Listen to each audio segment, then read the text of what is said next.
নগরের তরুণ প্রজন্মকে ছাদ কৃষির সঙ্গে যুক্ত করে তাদের কৃষি ও প্রকৃতির সান্নিধ্যে থাকার সুযোগ তৈরি করা প্রয়োজন। এতে গ্যাজেট আসক্তি যেমন কমবে, বাড়বে খাদ্য উৎপাদনের সঙ্গে যুক্ত থাকার মানসিক প্রশান্তি। রাজধানীর বনশ্রীতে ছাদ কৃষি উদ্যোক্তা শেখ আকরাম হোসেন এমনটি মনে করেন। বিস্তারিত জানাচ্ছেন শেখ সিরাজ। ঢাকার বনশ্রীতে 2200 বর্গফুটের এই ছাদটিতে 2 ধাপে সাজানো হয়েছে কৃষির আয়োজন। সরকারি চাকরি থেকে অবসর নিয়ে উদ্যোক্তা শেখ আকরাম হোসেন কর্মব্যস্ত এবং সবুজের সান্নিধ্যে থাকার পরিকল্পনায় নিজ ভবনে গড়েছেন এই ছাদ কৃষি। চিন্তাটা কিভাবে আসলো যে আমি বাড়ির ছাদের উপর এরকম কৃষির আয়োজন করব? আমার বাপদাদার বাগান বাড়ি আছে, আমি বাগান প্রিয়, বাগান প্রেমী। আর দ্বিতীয় হলো প্রেরণা আপনি।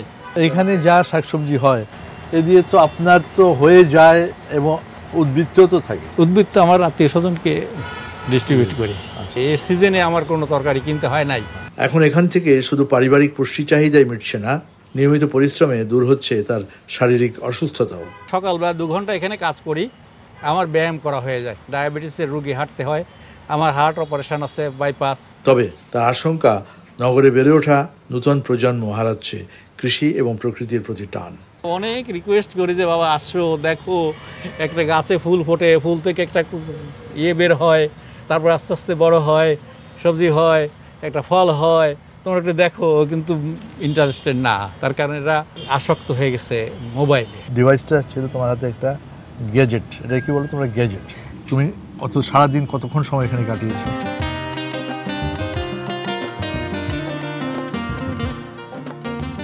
গতকালকে এটাতে 12 ঘন্টা 30 মিনিট। 12 ঘন্টা 30 মিনিট কাটিয়েছে। এটা গতকালকে না? জি, হিসেব 18 তারিখের। দর্শক, এটা শুধু ওর না, সবার চিত্র একই রকম। আমাদের প্রজন্মের হাত ধরে যখন একটি বাড়ির ছাদও হয়ে উঠতে পারে উর্বর শস্য ক্ষেত্র এবং নিরাপদ থাকার একটা নিয়ামক, সুস্থ ফসল পাবার একটা ক্ষেত্র, সে জায়গায় এই প্রজন্মের হাতে ডিজিটাল ডিভাইসই যখন মুখ্য, তখন এরকম আয়োজনগুলো তাদেরকেও দিতে পারে শান্তির ক্ষেত্র। ঢাকার বনশ্রী ছাদ কৃষি থেকে শেখ সিরাজ, চ্যানেল।